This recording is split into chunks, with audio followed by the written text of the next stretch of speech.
Hello, music lovers. My name is Mr. Wilson. Let's talk a little bit about the foundations of good singing or how to be a good singer.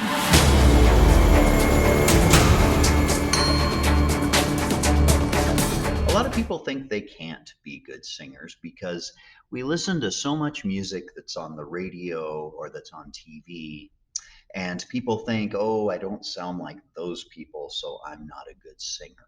Well, that's really not true. There are two things you need to know about the people that you hear singing on the radio or singing on TV. The first thing is those people are professionals. Singing is what they do. Most of them have coaches or voice teachers. They practice for hours every day. You don't have to sound like them. Those are the professionals. It's okay to go out for a jog even if you can't run like Olympic sprinters.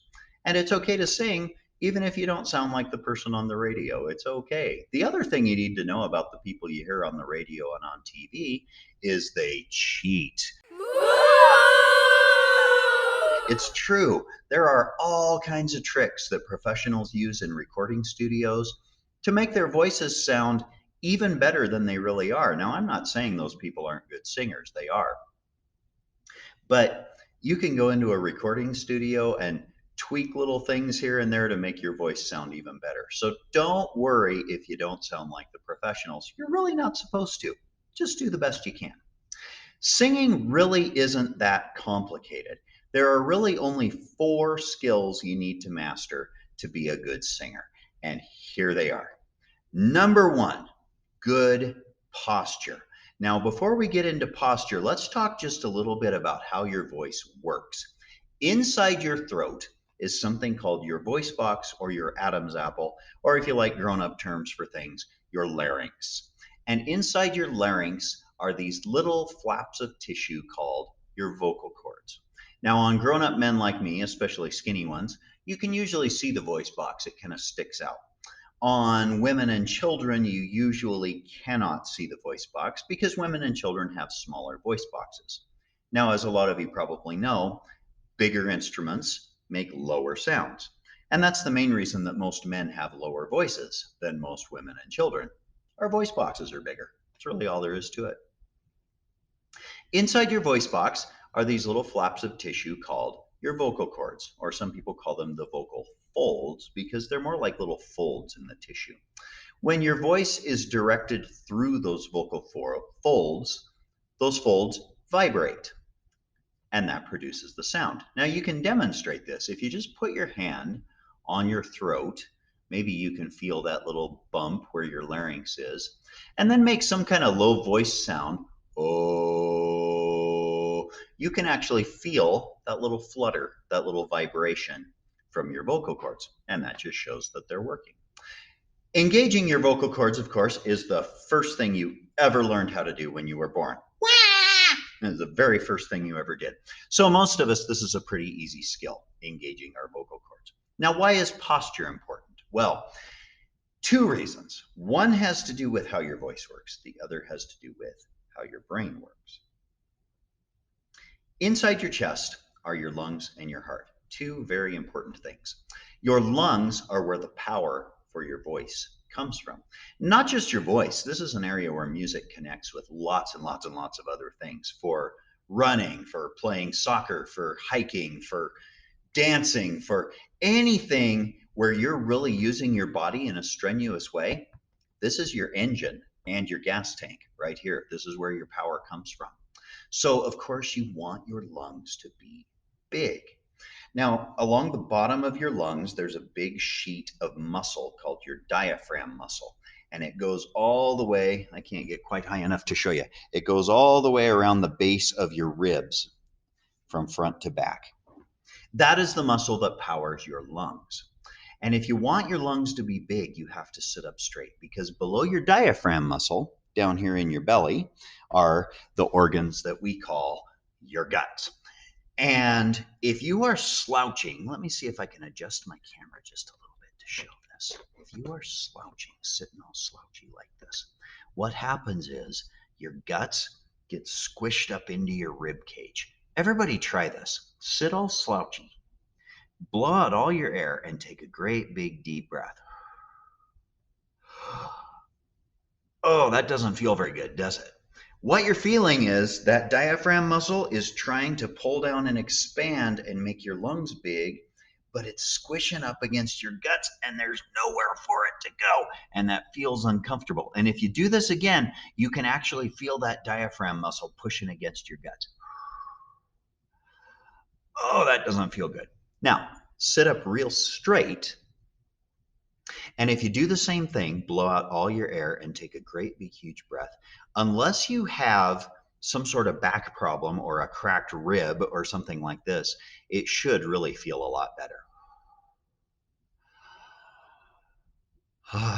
That feels nice because now our guts aren't squished into our rib cage and our lungs have somewhere to go. And that just feels a lot nicer.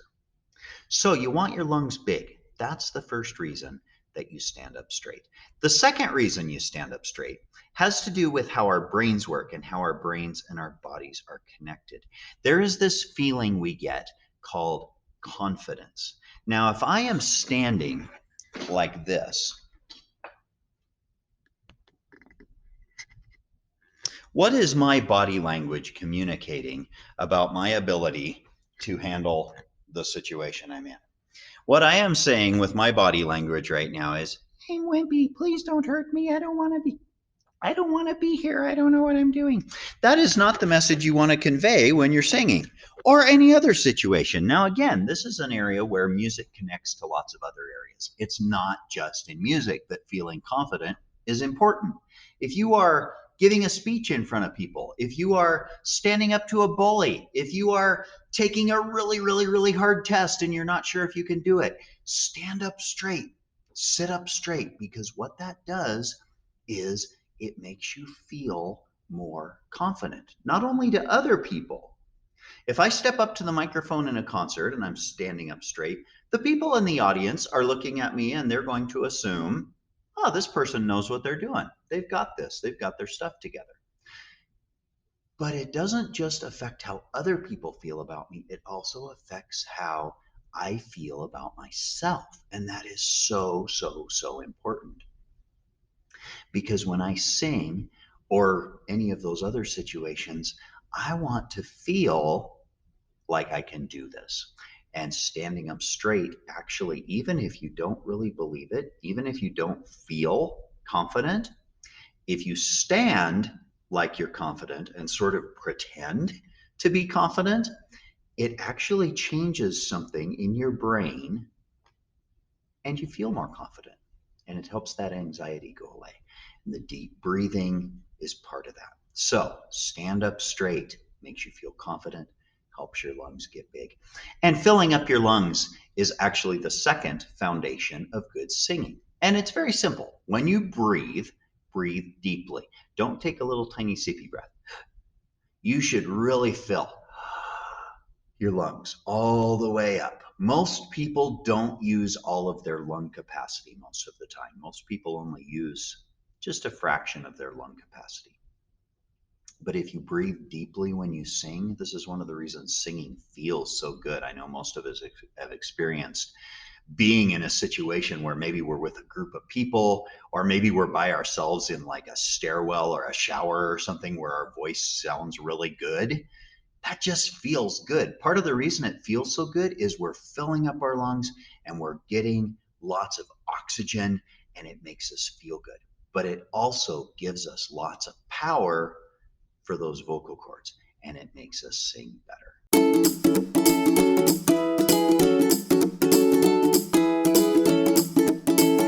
Now let's talk about the actual sounds that come from your voice. Your body has something called resonating chambers. Almost any instrument has these. They're hollow spaces where the sound can bounce around and get bigger. Let me show you what I mean. If I grab my guitar, the strings are what vibrate and make the sound. That's like your vocal cords. But if I just stretched out a guitar string in the open air and plucked it, it would just go thunk. What makes the sound big and rich and full is the resonating chamber. That's this hollow body of the guitar. There's nothing in there except air. And when I pluck the string, that sound echoes around in there and sort of gets bigger. And that's why guitars sound so cool. If I stuffed this resonating chamber with packing peanuts or blanket or something like that, my guitar would sound kind of like this. It wouldn't make a very good sound. Now, your body has two resonating chambers. The first is in your head, a hollow space in your head. And no, I don't mean the part of your brain that's supposed to remember your math lessons. It's not that. It's your sinuses. These are big open spaces kind of around your nose and your eyes that are inside your skull. And the sound from your voice echoes around in there and gets bigger and richer sounding. Have you ever wondered why your voice sounds funny when you have a bad cold? It's because your sinuses get all full of gunk and the resonating chamber doesn't exist anymore. So your voice sounds kind of like this, and that's why. The other resonating chamber in your body is your lungs. We already talked about your lungs, these big hollow spaces in your chest, and your voice can resonate in there. Now, this next part is mostly for children, so if there are any adults watching this video, this might not apply to you. When kids sing, you want to use your sinuses as your resonating chamber. We call that your head voice. And so I tell my little kids to use their hoot voice. Woo! Everybody echo me. Try that. Woo! That's the zone you want your voice in when you're a kid. Now, as a grown-up, you'll learn to use your chest voice. Boys, of course, your voices will change and get lower as you grow up.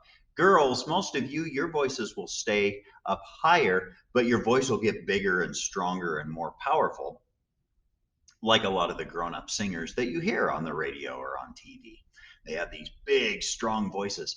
Well, kids can't really sing that way. And usually with kids, if you try to use your chest voice, it sounds like yelling, and it's not very good for your vocal cords. So you want to keep your voice ooh, up in that head voice. And that's why I sing, "In South Australia I was born." Now I sound completely ridiculous singing that way because that's not where my voice lives.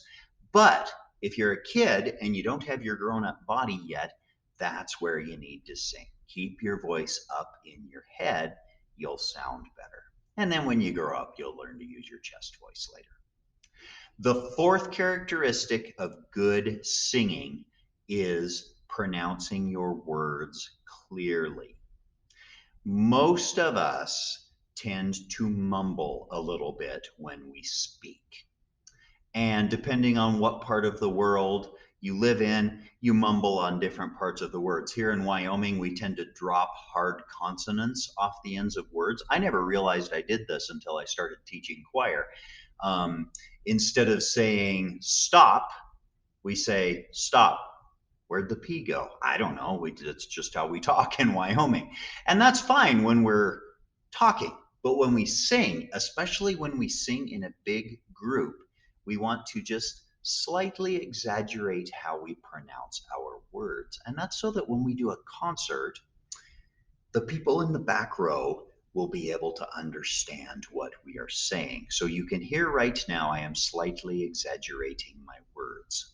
Now, the exact way that you pronounce your words will change a little bit according to the style of music. And if you go on into choir, you'll learn more about this from your music teachers as you become more advanced. An opera singer does not enunciate, that's the word, by the way, enunciation, does not enunciate their words exactly the same way as a country western singer would, for example.